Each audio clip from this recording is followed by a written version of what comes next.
Welcome to Engaging Leaders, a Leadership Maryland podcast brought to you by Beacon at Salisbury University and BFG Financial Advisors. Since 1992, Leadership Maryland has been connecting and empowering leaders through transformational experiences, dialogue, and education. Each month, we host candid conversations to promote positive outcomes in your organizations and communities. I'm your host, Eric Brotman, and our guest today is Phoebe Stein, member of the 2010 class of Leadership Maryland and president of the Federation of State Humanities Councils, the membership association of state and jurisdictional humanities councils founded in 1977.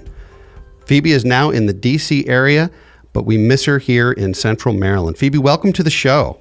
I'm delighted to be here, Eric. Thank you. This is a special thing for me because, as I've admitted to lots of folks, I am an English major and in the financial world, and you once introduced me at a party as a financial guy who actually likes the arts. And that has stuck with me for a very long time. Indeed. This is an interesting time for us as a country, as a world. It's also a very interesting time for the humanities, and in lots of ways Indeed. a challenging time. And we're going to go deep into that today. Let's start a little bit with your background and how you came to be president of a nationwide organization. Well, interestingly, it's been a long and circuitous road, and I'm just so honored to be where I am today. I will say that I began actually. My sort of origin story of getting involved in the humanities was I was an undergraduate at University of Michigan. I believe she has a Nobel as well as a Pulitzer. I could be wrong. Toni Morrison came to speak at University of Michigan when I was an undergraduate there, about 20 years old, and went to go hear her speak. That was it for me. I thought, I want to be a part of anything that she is talking about. I have to say, she's brilliant woman, thinker, author. And I just thought I want to be a part of the humanities. And that was kind of the turning point. I went on to get my PhD in American literature and did teach at the college level for about 10 years. And then over a summer, took an internship in Chicago at Illinois Humanities, one of our humanities councils nationwide and in the territories.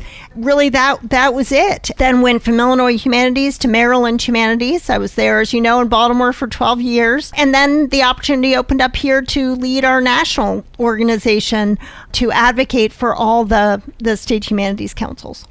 It's a really important job. It's a really important thing because the humanities are they're always low-hanging fruit when there are going to be budget cuts or when there's going to be something that feels optional, whether it's in school curriculums or whether it's in legislative budgets. And I imagine you've had to work darn hard to prevent that or at least to dissuade it. Talk a little bit about what it's like to be, I guess, like a salmon swimming up that stream, because that's a tough haul. I think it is, although I will say that because the work of what we call public humanities. So the humanities councils are basically bringing history, literature, philosophy, ethics, all that good stuff for free out in the public. And we'll talk about what the global pandemic has meant for delivering those programs. But really, for me, this is an easy case to make because, of course, we need to be grounded in our history and our shared culture. I mean, what I like to say is that, no part of the humanities is sort of foreign to the human condition. I mean, the humanities are about what makes us human. So an investment in that is really invaluable. It's about the past, it's certainly about the present moment, and it's most definitely about the future. So let's talk about the pandemic. Unfortunately, no conversation is complete without it because it's changed. It's changed our compass. I mean, it's changed everything in so many profound ways. How has it impacted art and philosophy and literature and history and all the things that the humanities are about? Right. Well, I do say, humanities now more than ever, certainly science is playing a very important role in responding to COVID. We need our scientists, right? But we also need to think about the ethical, the philosophical, the historical, as we're moving forward into a world completely altered by this global pandemic in many, many ways, completely altered. So I think about it as, developing a vaccine is exactly what we need at this moment.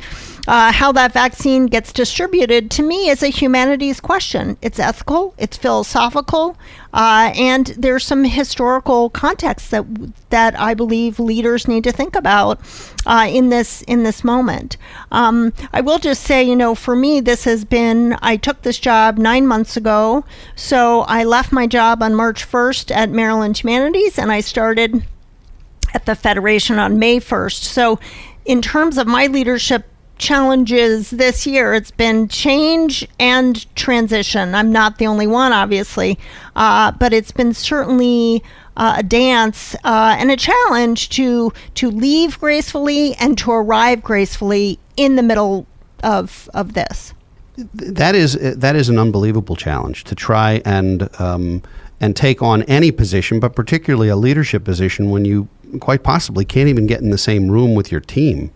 Yep, I have employees who I've never met. That's unbelievable. Face-to-face. Yeah. So how do you do that? That's something that goes well beyond just your role and your life and your experience. Sure. But how have you navigated that? Because I'm certain you're not alone. Exactly. I read a fabulous book by Michael Watkins called The First 90 Days. And it did not obviously address a global pandemic as it was written a number of years ago. But he is talking about this now. He's a leadership kind of author, guru of sorts. What the most important thing that I read in that book was not to stick to what you know. So it felt counterintuitive to me at first because I've been in this public humanities community for 20 years. But his point is, I thought I would be successful in my new role by doing the same things that I had been doing in my old role, just more of them. And his point, and I found it very true, is that success in the new role, pandemic or not, means that you're going to stop doing some things and I'm going to need to embrace new competencies. So learning, you absolutely have to be listening and learning. And I find that is even more important during the pandemic. And so you can, not sort of fall into some leadership or I would say transition traps of making decisions too quickly and not having those relationships in place. That was very good advice that helped me carry through on the pandemic. I will also say that leading a team that I haven't met in person, some now I have taken distanced walks with and things, but managing remotely, I feel like phone calls, being even a little more personal, a bit more direct because we aren't physically together, calling people and asking how they're doing while respecting boundaries. But I've found that being more direct in my communications has been very, very important. That's a delicate balancing act, and it sounds like you've found some pretty good strategies to do that. I've often heard of this Peter principle, this idea that you fail or you ascend to the level of your incompetence. And I'm not suggesting that that's you, Phoebe. I am not suggesting that. However, I would never, because you know where to find me.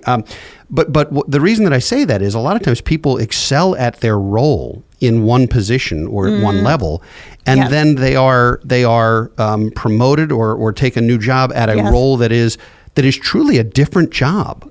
Yes. And a lot of times it gets you to that moment where you're no longer doing what you perhaps are most effective at doing. And it sounds like you found some really good tools and a really terrific book to help you navigate that, because it really is a different job. It is a different job. And I think it was very daunting to take the seat. My predecessor is a good friend of mine. She had been in this position for 30 years as president of the Federation, at the organization, I should say. So it was daunting. So I think to get myself sort of into the seat, I thought, okay, you have a little piece of, I can do this, right? And then getting into the seed, I have to say, I thought, there are some skills I really need to beef up here, or just learn anew, that this is a new job. For me, that is the federal advocacy piece here, and learning the intricacies of the federal budget. I thought I knew, but being able to say, you know what, I have a lot more learning to do. I will also say that it is the relationships. That's the other thing, is when I came in, I thought, I know so-and-so, or I've met so-and-so, I've worked on that.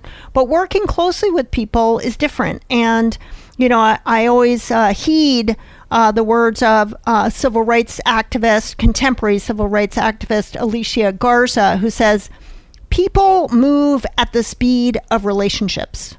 People move at the speed of relationships. And that, for me, is very, very true. So, especially in Washington, establishing trust is number one. Yeah.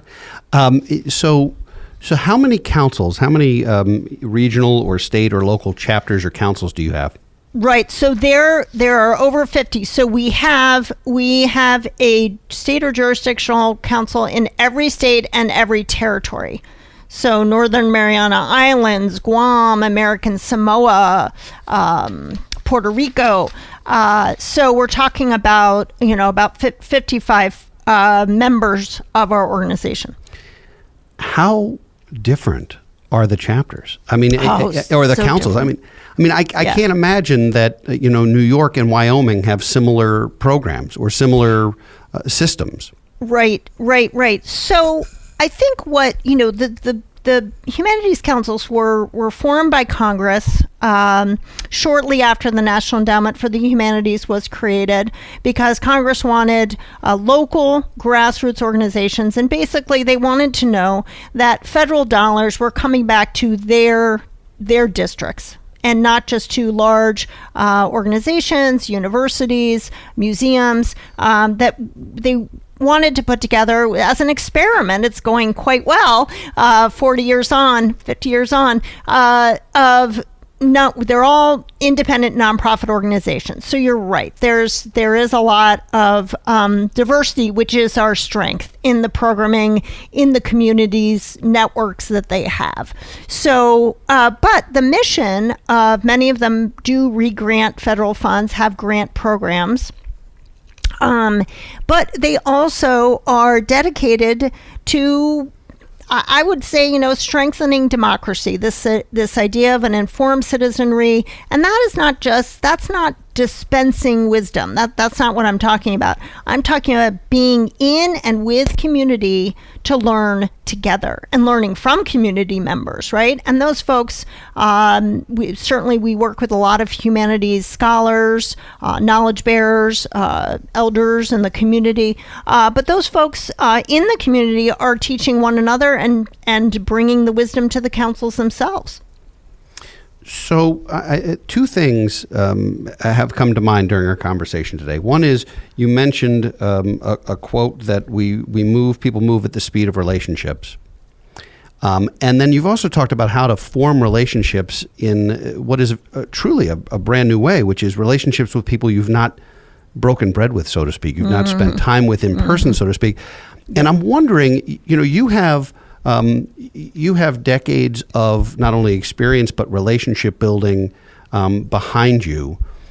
What about young people right now? What about folks who are getting their undergraduate education, perhaps in the humanities, and they're working at a desk in their childhood bedroom, or they're having a different experience in relationship building, and how much of an impact do you think that'll have on not only them and the speed at which they travel because of those relationships, but also on education in general? I mean, the humanities education is likely to be even more under fire. And I know that's a two-part question. So let's take the first one first, and then we'll come back. Yeah, I am really excited to see the councils, or member councils, have a long history of supporting educators and youth as well. So what I've been very excited to see, and I feel like I haven't given good enough, and I'll just be very brief about this, but good enough examples of the kind of programs that we're talking about. So what we're talking about, the councils, state humanities councils produce are statewide book programs, reading programs, lecture series, more intimate community dialogues about issues that are central to communities all over the nation. So we're talking about reading, writing, talking, debating, learning from one another. So, but what I see the council's providing, because that's really what I can speak to. I don't know that I can talk about all young people, but is getting young people connected, or continuing to get young people connected to each other. And I think what I'm hearing is, at least from my experience, students want to be part of change. They want to be part of experiences that are meaningful to them. So I think that is what many of our humanities councils are offering. And this is going to happen digitally now, or virtually, and it has been. So I think that we can work through schools, but of course now we need to work beyond the school walls, as we always have, but reaching out and offering these resources across communities. And if that can be at the click of a Zoom link, we need to make those programs engaging, right? So, but what I'm saying, I mean, I was on a program last night with it was actually in Minnesota, and it was some young leaders talking about change in their communities, programming in their communities, and history of their communities, and the impact of COVID and much else. So I know those opportunities are out there, but it is our responsibility to find the young people, right? And to connect them to what we're doing. I've always been a big proponent, and I know you have too, of a broad liberal arts education. Mm-hmm. The foundational things, your philosophies and psychologies and your sociologies and your histories and your and all of the various types of arts. And, I think people have started to look at college, particularly undergraduate school, in a very different way as a result of COVID primarily. But one of them is this idea that, is there a value for the cost of the education you're getting? And folks are starting to look at it, I think, from an ROI standpoint, a very clinical, quantitative, is it worth, am I going to get a better job? Am I going to make more money? As if that is potentially the primary driver now to higher education, is to make more of a living. Right. And so I wonder how the future of the liberal arts and the humanities in general, what the future looks like, and how to continue to remind people how that well-rounded background really does make us human. Yeah, I would say that, while I work with many folks who work in higher ed, I think that I know less about sort of how they are pivoting. I always like to say, people say, oh my gosh, the humanities under siege, how are they doing? Oh my gosh, underfunded, blah, blah, blah. True, underfunded. Increases, though, in funding actually from the federal government recently, which is interesting. But also, I say to people, the humanities themselves are kind of humanistic thinking are doing great. I mean, Sappho, alive and well in our conversations. The history of the last time the Orioles won the World Series, that's humanities. Abraham Lincoln, they are doing fine, right? The humanities will forever be there. But I think that what we're talking about here is the role that at least my organization plays in taking all of that and making it available in public spaces. So the programming there, I mean, I wanted to continue in the community college classroom and the college classroom, but what we're talking about, we're in barbershops and hospitals and prisons and libraries and historical societies. So, our goal here is to make all of this richness of the humanities available for free and meet people where they are. Right now, that's on a Zoom link.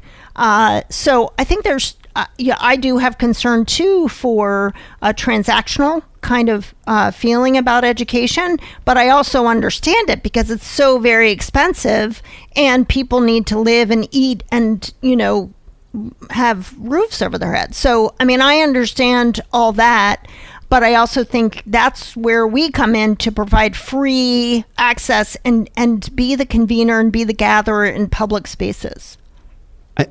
I think the work you're doing, I know the work you're doing is incredibly impactful and important. It seems to me that there's a greater disparity from haves and have-nots today than maybe ever in human history, or at least that I've studied. Of course, you talk about history. You mentioned the Orioles World Series. That's in the ancient history course now, by the way. Sadly, yeah.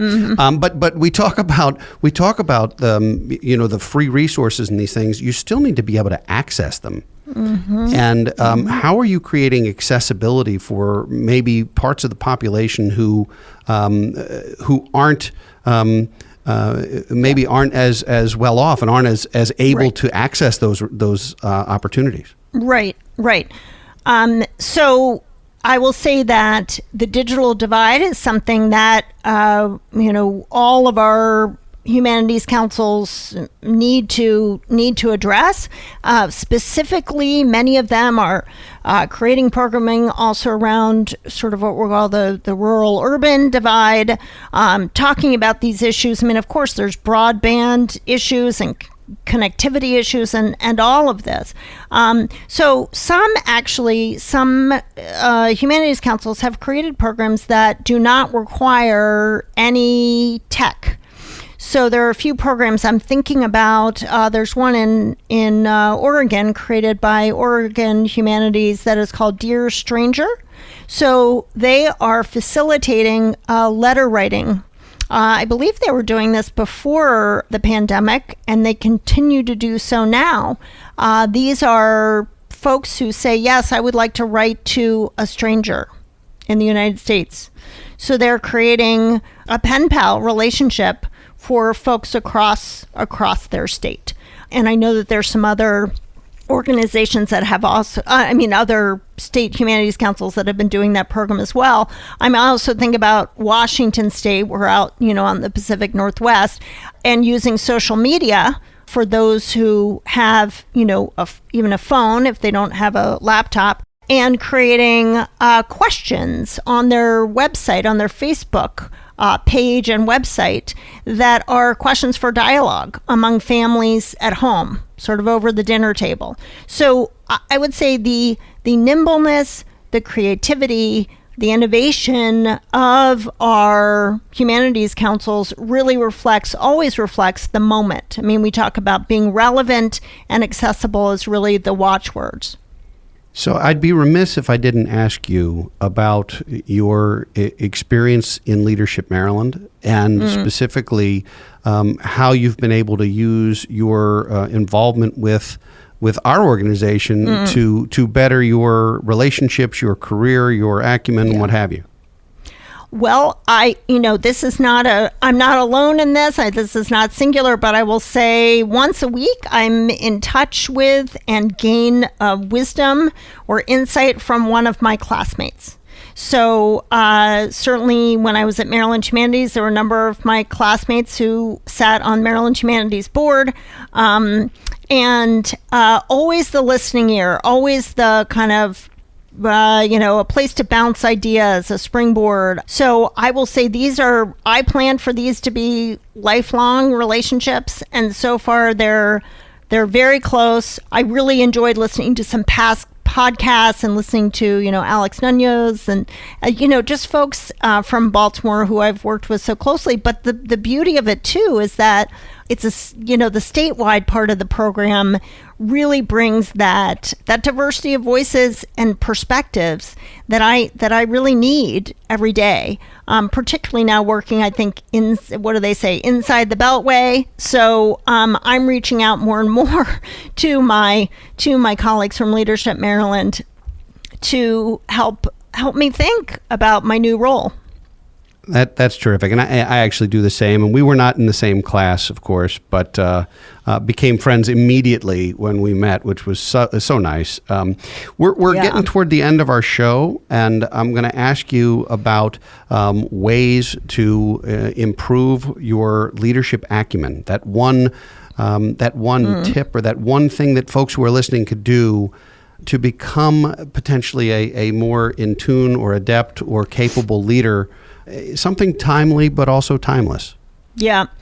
Well, the other experience I've had over the past couple of years is that I've lost a number of mentors. The great Catherine Guerra, who hired me for my job at Maryland Humanities in the first class of Leadership Maryland, passed away, sadly. And then other mentors have retired. So I'm having this funny experience of people looking at me as the grown-up in the room. Oh my goodness. So, and all that entails. I promise I have never done that. Exactly. But I'm realizing more and more that leading is not necessarily about having the answer, so to speak, but about marshaling the resources, supporting others, getting the answers, or helping to get to the solutions, let's say. And also part of that is saying, I don't know. I need help, saying I'm sorry or I was wrong, and I think that part of my leadership journey recently has been, yes, we need to step up, absolutely, but step it up sometimes to hand it over to others and decenter my voice. So that's really what I've been learning lately.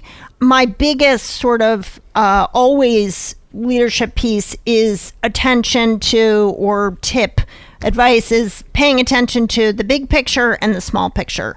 So the biggest possible framework on the work that you're doing, the goals that you have ahead, but then really paying attention to relationships, but also to the small details. That's what I look for when I hire people, and it's what I aspire to as well. I love that. That is a phenomenal tip. The big picture and the small picture makes perfect sense.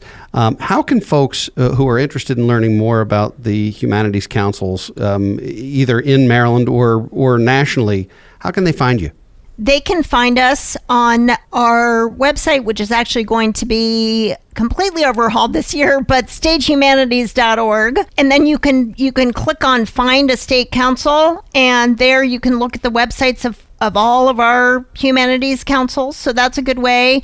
And then Facebook and Twitter as well. Federation of State Humanities Councils. On Twitter, we're HumFed.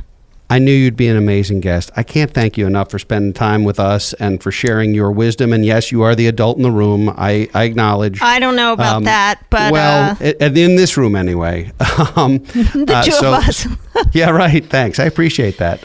It's been great having you, and you've shared quite a lot with us. And I look forward to speaking with you again soon and to seeing you in person as soon as possible. In fact, your send-off from Maryland Humanities Council when there was an event down at Enoch Pratt. Yep. That is the last time I've worn a tie. Yep.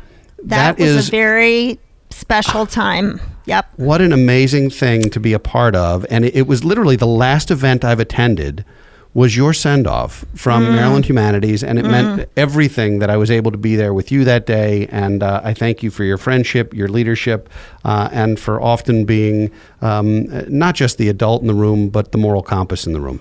Well, thank you, Eric. I feel the same way. And, this is the Leadership Maryland community is a very important one to me. And I think community is at the heart of what we need right now. So thank you for taking the time, and honored to be here today. Thanks.